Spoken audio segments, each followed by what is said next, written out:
तब यमुना जी ने कहा, अब यमुना जी ने कहा, जब भगवान सुधाम जा रहे थे, उद्धव जी को कहा आप बद्रिकाश्रम चले जाओ मेरी खड़ाऊ चरण पादुका लेकर के। तब उद्धव जी बद्रिकाश्रम गए और बद्रिकाश्रम में उद्धव जी ने तपस्या की और फिर उद्धव जी वापस ब्रज में आ गए। क्यों ब्रज में आए? क्योंकि उद्धव जी ने भगवान से और गोपियों से राधा रानी के चरणों में प्रणाम करके कहा था, आसाम हो चरण रेणु जुसाम हम श्याम वृंदावने किमपि गुल्मलतौषधीना।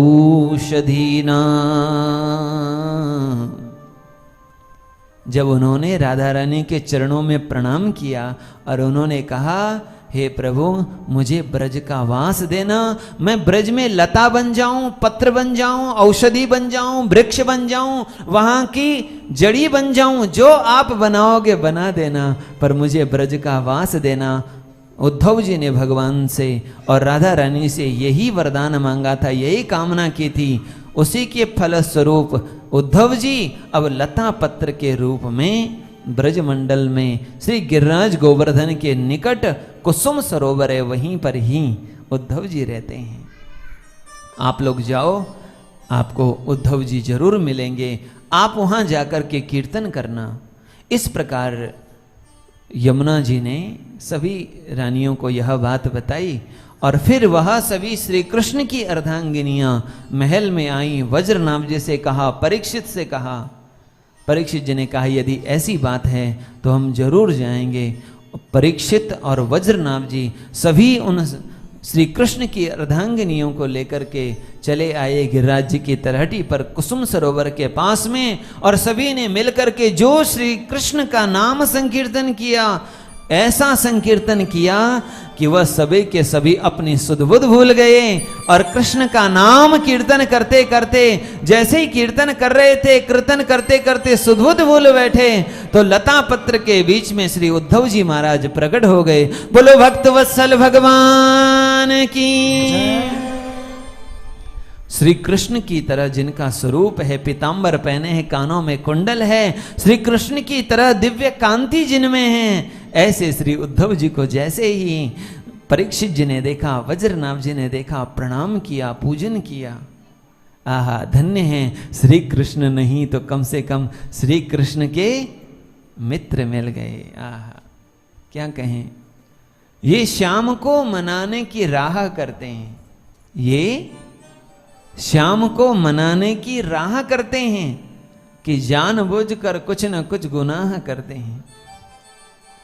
कल तक तो यही था, उसे ही चाहा करते थे, कल तक तो यही था, उसे ही चाहा करते थे, पर आज उसके चाहने वालों की चाह करते हैं।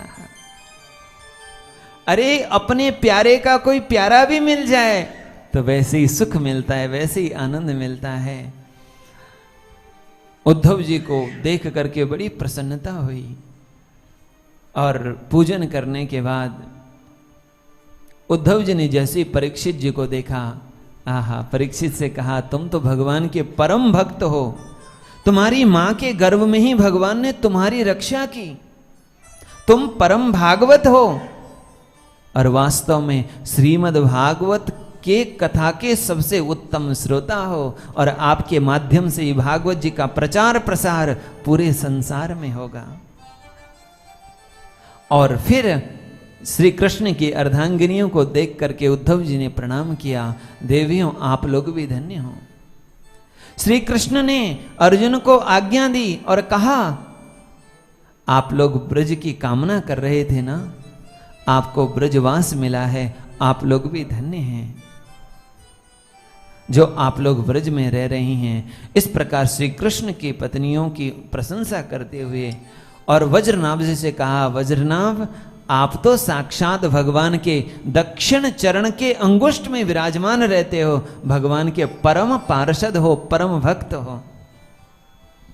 वास्तव में श्री कृष्ण और जीव के बीच में एक माया का पर्दा पड़ा है। जिसके कारण श्री कृष्ण का प्रकाश नहीं हो पाता। देवियों, आप लोगों को भी श्री कृष्ण का विरह, श्री कृष्ण का वियोग जो बना हुआ है, इसीलिए कि आपको श्री कृष्ण का प्रकाश नहीं हो रहा है। क्यों नहीं हो रहा है? क्योंकि श्री कृष्ण के प्रकाश के और जीव के बीच में माया का पर्दा पड़ा है। जब भगवान अवतरित होते हैं तो उनके माया का पर्दा दूर हो जाता है और श्री कृष्ण के प्रकाश से जीव मात्र का कल्याण होता है, जीव मात्र को ज्ञान मिल जाता है। लेकिन अब तो स्वधाम चले गए श्री कृष्ण, लेकिन जो काम श्री कृष्ण का था वही काम उनकी कथा का है। अन्यदा तत्प्रकाशस्तु श्रीमद्भागवतात् भवेत्। जो कार्य भगवान के अवतार से होता है वही भगवान की कथा से भी सिद्ध हो जाता है। श्री कृष्ण का प्रकाश भगवान की कथा से होगा और भगवान की कथा का ये प्रभाव कि जहां भी लोग भगवान की कथा सुनते हैं और भगवान की कथा सुनने की इच्छा भर करते हैं, बल्लभी बल्लभम, बल्लभी श्री राधा रानी, बल्लभ श्री कृष्ण, दोनों युगल सरकार उसके हृदय में आकर के विराजमान हो जाते हैं। जिस घर में भागवत जी की पोथी आ जाती है वह तीर्थ बन जाता है। जहां भागवत का एक श्लोक या आधे श्लोक का भी उच्चारण किया जाता है, भगवान प्रसन्न होकर के वहां प्रकट हो जाते हैं। और भारतवर्ष में जन्म लेने के बाद भी जो भगवान की कथा नहीं सुनते, निश्चित उन्होंने अपना जीवन व्यर्थ गंवा दिया। इस प्रकार उद्धव जी कहते हैं, मुझे जो ये भागवत का उपदेश मिला मेरे गुरु देवगुरु बृहस्पति से मिला है।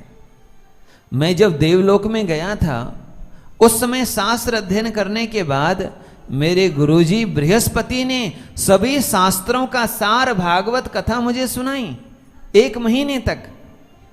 और उस समय हमारे गुरुदेव श्री बृहस्पति, देवगुरु बृहस्पति सुनाते हैं, बोलो वृंदावन विहारी लाल की।